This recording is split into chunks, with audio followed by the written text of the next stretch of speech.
today we are going to talk about the big word burnout, the word that we're all trying to ignore, try and avoid, try and deny, because oftentimes we do not want to admit to ourselves, never mind to other people, that we are feeling burnt out.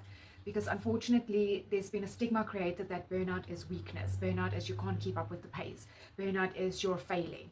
And that is not the case. Burnout is, it's a warning. It is warning lights going off.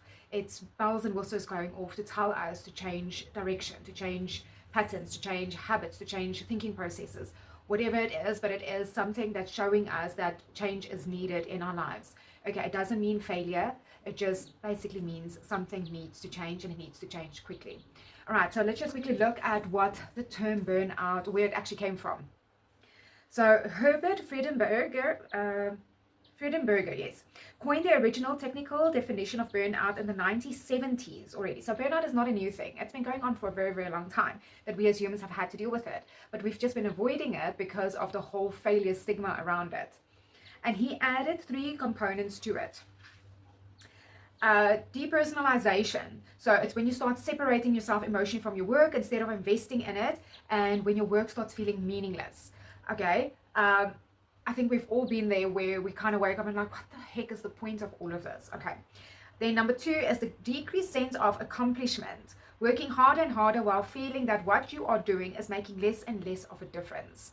And then the last one is emotional exhaustion. And this is often where women find themselves, because we sometimes are driving the home and the children and doing all those things, and also at the same time showing up at work. So there's a lot of places where we as women have to show up. So emotional exhaustion is something that we often do struggle with. All right. And then the World Health Organization has also spoken about the term burnout, and they have defined it as well. Burnout is a syndrome conceptualized as resulting from chronic workplace stress that has not been successfully managed. And there's 3 characteristics: feeling energy, depletion, exhaustion, increased mental distancing from work, feeling negative or cynical, and reduced professional efficiency. So they've got their own little definition, which is very similar to Frederick's one. And again, it's important to understand that burnout is a signal for us, and it doesn't mean failure. It requires a person to stop for a moment and to analyze and to assess and start making changes, meaning that the current pattern is not working, the current routine is not working, something needs to change. All right. And it's important for us as humans, and it can sometimes be very, very difficult to have conversations, like even honest conversations with yourself, never mind having to have these type of conversations with other people. All right. And it comes down to pattern recognition.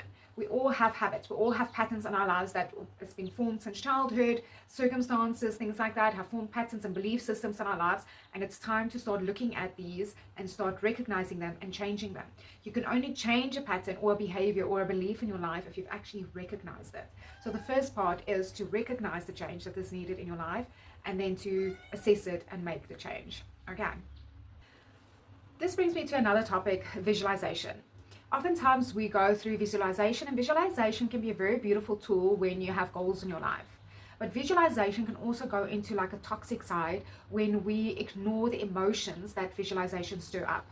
So if you have if you have a goal and you keep visualizing this goal, visualizing it and having your affirmations every day, but inside something is not resonating with it, something is not aligning, or something is not feeling right for you, and it turns out that you have a belief system maybe that you don't deserve this thing, or you don't deserve this outcome, or you don't deserve that promotion or something like that, or you feel that person is, your boss is never going to recognize you, or your boss has a negative perspective about you or something like that, or you feel there's going to be a bias towards you or something like that.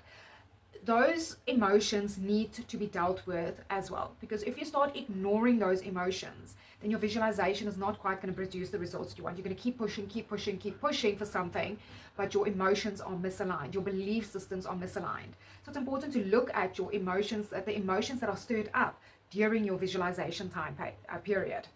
Okay, and a very good thing to look at when you do your visualizations, instead of looking at it as saying that I want to achieve this, or I want that, or I'm gonna be this, start talking to yourself in a sense of I am. I am statements are quite powerful. And again, I am statements, when you say them, you will feel something inside of you when you say it, and it feels like, I don't quite believe that. then you need to go in and start understanding why it is that you don't believe this. But you use an I am statement. For instance, I am the kind of person who gets up early in the morning to go to gym. I am the kind of person who arrives on time for work. I am the kind of person that speaks up for myself. I am the kind of person that understands boundaries and sets boundaries for myself. I am the kind of person who understands boundaries and respect other people's boundaries. Okay, so you use those kind of statements for your visualizations and see how that then goes for you. It's done in a form for you to change behaviors and to say, because when you say like I am the kind of person, it's somebody you want to be, it's somebody you live up to be, and it's exciting, instead of trying to say I'm gonna get this, I'm gonna do that, where it feels more demanding. Whereas the I am the kind of person statements is there's a change and a shift that happens on the inside that is more positive, more exciting, more encouraging to reach out and to do those type of things. All right, and if you do find yourself having a lot of emotions to deal with and you're struggling to make sense of it and to understand it and so on, talk therapy is fantastic. So if you have a friend that you can talk to, or even if you want to go for therapy like with a social worker or a counselor, and these days you can do them online, you can do them virtually, so you don't actually have to drive out to somebody's office to go and talk to them.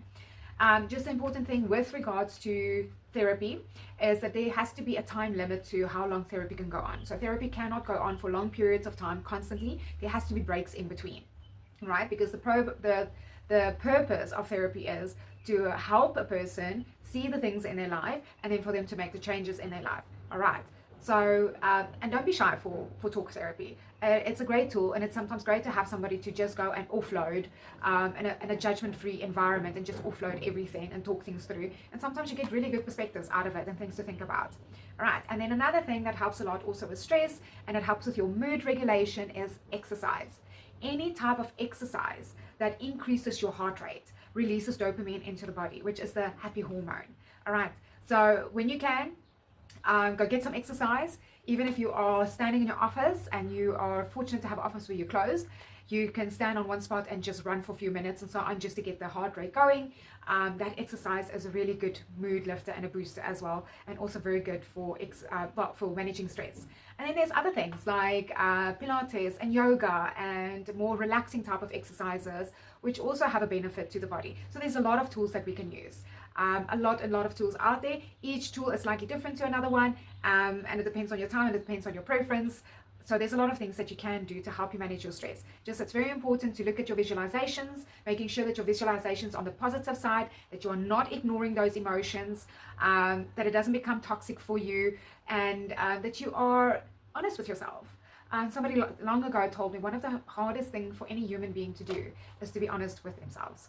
Okay, so it is possible to deal with your stress, deal with those emotions, change those habits, and burnout is not a bad thing. It is, it's like a warning sign to change directions. That something in your life needs attention and needs to change. I talk a lot about it in my book, Screw Burnout. Yeah, it's available on Take-A-Lot and Amazon. All right, cheers.